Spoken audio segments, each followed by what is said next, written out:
अस्सलामुअलैकुम जी। आज की इस वीडियो में हम डिस्कस करेंगे resistance, ohm's law and voltage यानी ईएमएफ।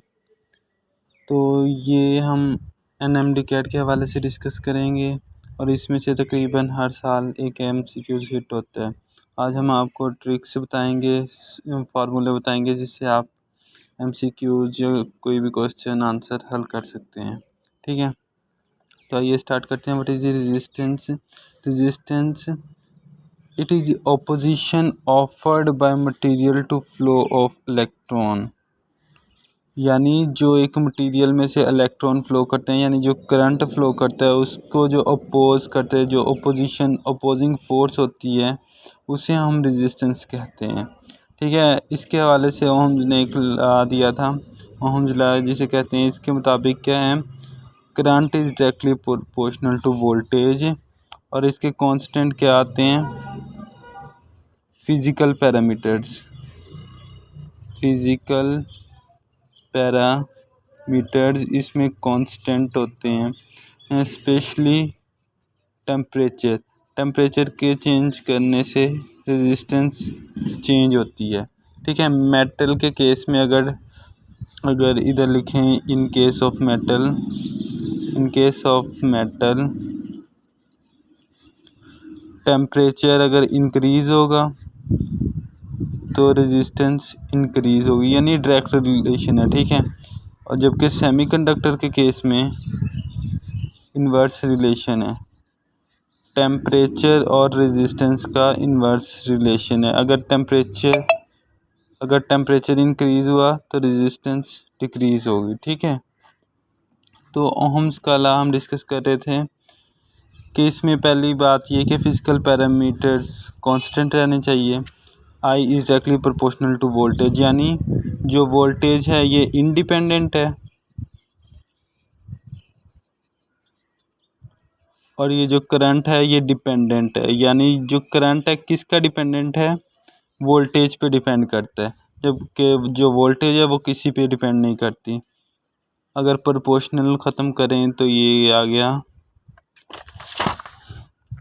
ये क्या है, ये कंडक्टेंस। ठीक है जी, कंडक्टेंस किसके बराबर होती है, कंडक्टेंस होती है 1/r के बराबर, यानी रेजिस्टेंस का रेसिप्रोकल है ये।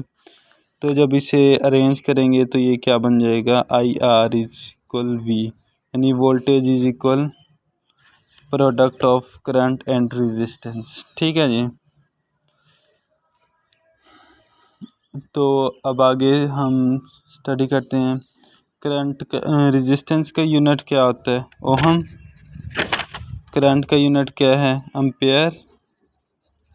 जो वोल्टेज का यूनिट है वो क्या है, वोल्ट। एक अब ये देखें, रेजिस्टेंस के हवाले से अगर देखा जाए तो रेजिस्टेंस किस पर डिपेंड करती है, it is directly proportional to length and inversely proportional to area. ठीक है, अगर लेंथ बढ़ाएंगे एक वायर की तो रेजिस्टेंस इंक्रीज हो जाएगी, अगर एरिया बढ़ाएंगे तो रेजिस्टेंस डिक्रीज हो जाएगी। अब इसका जो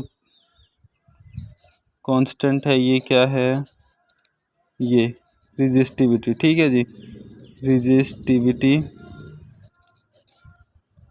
ये इसका कांस्टेंट हो गया। तो अब देखें रेजिस्टिविटी और रेजिस्टेंस का क्या रिलेशन है।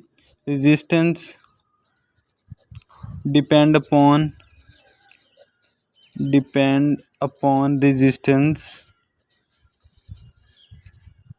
Resistivity, but resistivity doesn't depend upon resistance. ये हम डिस्कस करते हैं, does not depend on resistance. ये कैसे है बताता हूँ मैं।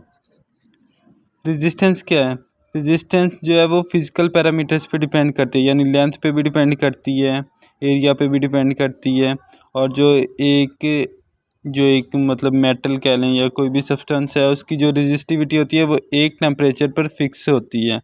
रेजिस्टिविटी जो होती है वो सिर्फ डिपेंड करती है, रेजिस्टिविटी ओनली डिपेंड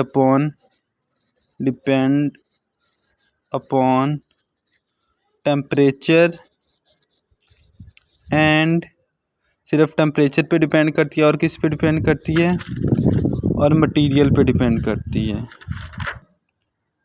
ये देखें, रेजिस्टिविटी सिर्फ टेम्परेचर पे और मटेरियल पे डिपेंड करती है, यानी हर मटेरियल की एक ख़ास टेम्परेचर पे एक ख़ास रेजिस्टिविटी की वैल्यू होगी, ठीक है। जबकि जो रेजिस्टेंस है वो सब चीज़ों पे डिपेंड करती है, फिजिकल पैरामीटर्स पे भी डिपेंड करती है। अगर इस तरह क्वेश्चन आ जाता है कि अगर हमने लेंथ इंक्रीज़ कर दी और एरिया भी इंक्रीज़ कर दिया या डिक्रीज़ कर दिया कुछ भी, तो रेजिस्टिविटी पे क्या इफ़ेक्ट होगा, तो रेजिस्टिविटी पे कोई इफ़ेक्ट नहीं होगा, क्योंकि ये फिजिकल पैरामीटर्स पर डिपेंड नहीं करती, ठीक है।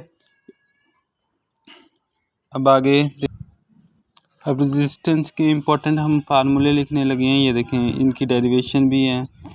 जैसे एरिया किसके बराबर होता है, पाई आर स्क्वायर के बराबर होता है, ठीक है। अब अगर रेडियस की टर्म में कोई बात दी हुई होगी हमें, तो हम ये वाला फार्मूला यूज़ करेंगे in term of radius and length, ठीक है जी। और अगर दी हुई होगी हमें डायमीटर की सेंस में, तो हम ये फार्मूला यूज़ करेंगे, ये डायमीटर स्क्वायर ओवर क्रॉस 4। ये किसके डायमीटर की सेंस में है, डायमीटर एंड लेंथ। अब अगर आगे आ जाएं, अब अगर एरिया और वॉल्यूम की सेंस में दिया हो तो हम कैसे डील करेंगे, ये बेसिक फार्मूला है। अब अगर एरिया और वॉल्यूम की सेंस में दिया हुआ हो, ऊपर भी मल्टीप्लाई कर देते हैं और नीचे भी, ठीक है। ये हमने ऊपर और नीचे इस फैक्टर से लेंथ से मल्टीप्लाई कर दिया, तो ये कितना एरिया ओवर वॉल्यूम हो गया। तो ये किस सेंस में आ गई, in term of area and volume, ठीक है।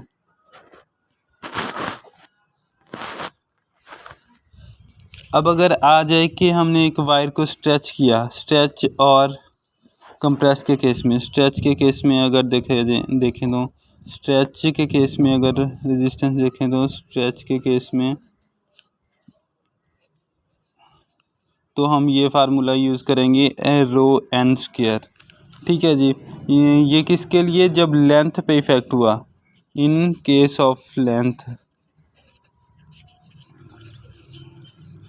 यानी जब लेंथ डबल हो गई या हाफ हो गई, सॉरी ये किसके लिए फार्मूला होगा जी, ये है स्ट्रेच के केस में। जब लेंथ यानी स्ट्रेच कर दिया, यानी इसका मतलब है कि लेंथ इंक्रीज़ हो गई, तो रेजिस्टेंस क्या होगी, रेजिस्टेंस बिल्कुल इंक्रीज़ होगी, एन स्क्वायर इंक्रीज़ होगी, यानी जितने गुना हमने लेंथ इंक्रीज़ की उतने गुना ये होगी रेजिस्टेंस इंक्रीज, उसके एन स्क्वायर के इक्वल आ जाएगी, ठीक है।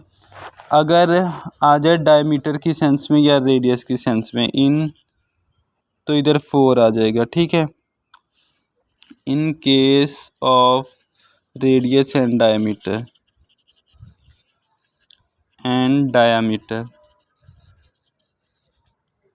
ठीक है जी। और अगर कंप्रेस की सेंस में बात की जाए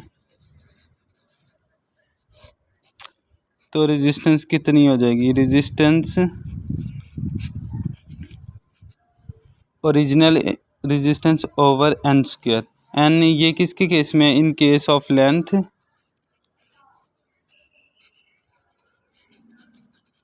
इन case of length and area, sorry in case of length. और अगर क्या बोलते हैं,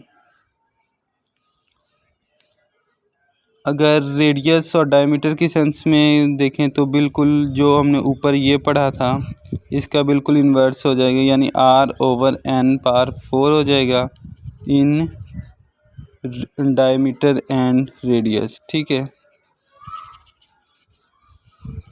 ये फार्मूले इसके लिए वैलिड होंगे। यानी अगर हमने लेंथ एक वायर है उसे हमने स्ट्रेच किया तो उसकी लेंथ डबल हो गई, तो इधर हम 2 का स्क्वायर कितना 4 हो जाएगा, यानी जो न्यू रेजिस्टेंस होगी वो 4 टाइम हो जाएगी, ठीक है। और अगर रेडियस के केस में कि इस तरह स्ट्रेच किया कि रेडियस कितना हो गया, रेडियस डबल हो गया या डायमीटर डबल हो गया, तो फिर ये फार्मूला यानी अगर डबल हो गया तो 2 की पावर 4 कितना हो जाएगा 16 हो जाएगा, 16 टाइम इंक्रीज़ कर जाएगा। और कंप्रेस के केस में रेजिस्टेंस कम हो जाएगी और कितनी कम होगी इन फार्मूला के ज़रिए हम फाइंड कर सकते हैं। ठीक है, अब अगर ईएमएफ और वोल्टेज की बात करें तो ईएमएफ और वोल्टेज आपस में इस फार्मूला के ज़रिए रिलेट करते हैं। EMF is equal voltage plus IR. IR क्या है, करंट एंड रेजिस्टेंस का प्रोडक्ट। ठीक है जी। ईएमएफ और वोल्टेज में फ़र्क क्या है कि जब करंट एक सर्किट है वो यानी ओपन है तो उसमें कोई करंट फ्लो नहीं होगा तो वो उसकी ईएमएफ होगी। यानी अगर उस वक्त हम वोल्टेज मेजर करेंगे तो वो ईएमएफ होगी, लेकिन जब करंट फ्लो कर रहेगा यानी क्लोज सर्किट होगा तो उस वक्त अगर हम फाइंड करते हैं तो वो क्या होगी, वो वोल्टेज होगी। यानी अगर कहा जाए तो ईएमएफ क्या है, काज है, जबकि जो वोल्टेज है वो इफ़ेक्ट है। ठीक है जी, सही। अब आगे अगर देखा जाए इस फार्मूले के ज़रिए भी हमें पता लग रहा है कि EMF is greater than voltage. कैसे पता चल रहा है ये देखें, ईएमएफ किसके बराबर है, वोल्टेज। ईएमएफ किसके बराबर है, वोल्टेज और आईआर के प्रोडक्ट के सम के बराबर है। ठीक है, लेकिन क्या ईएमएफ कम हो सकती है वोल्टेज से? जी बिल्कुल, एक केस में हो सकती है। EMF can be less than voltage in charging of battery. ये कैसे होती है ये डिस्कस करते हैं। अब ये देखें, ये फार्मूला ये है ना, EMF is equal V I R. वैसे हम जनरली इधर प्लस लगाते हैं लेकिन इधर माइनस आएगा क्योंकि जब बैटरी की चार्जिंग होती है तो करंट की जो डायरेक्शन होती है वो इन्वर्स हो जाती है, तो फिर हम इधर करंट नेगेटिव। तो ठीक है, अब देखें ईएमएफ किसके बराबर है, वोल्टेज में से आईआर को जब माइनस करेंगे तो ईएमएफ आएगा, यानी वोल्टेज ग्रेटर हो गई और ईएमएफ लेस हो गई। ठीक है जी। अब ओपन सर्किट और शॉर्ट सर्किट के केस में हम बात करते हैं।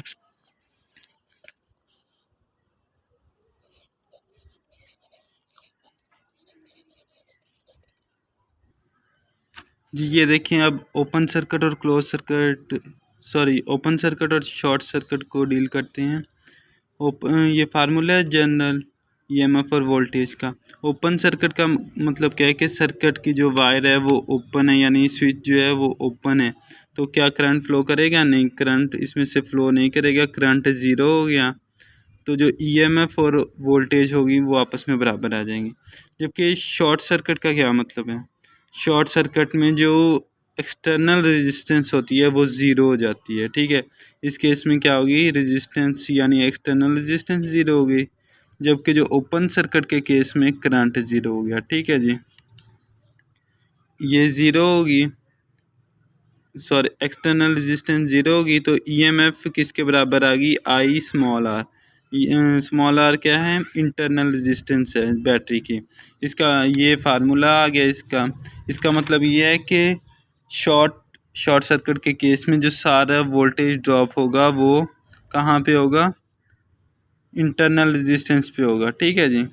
अब अगर एक ग्राफ हम ड्रॉ करते हैं, ये देखें, ये हमने करंट और वोल्टेज का ग्राफ ड्रॉ किया है, तो आप ये बताएं ये पॉइंट कौन सा है और ये पॉइंट कौन सा है।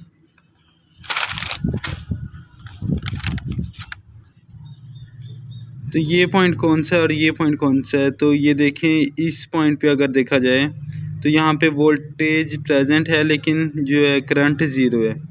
ठीक है, तो ये ओपन केस आ गया, ओपन सर्किट केस आ गया।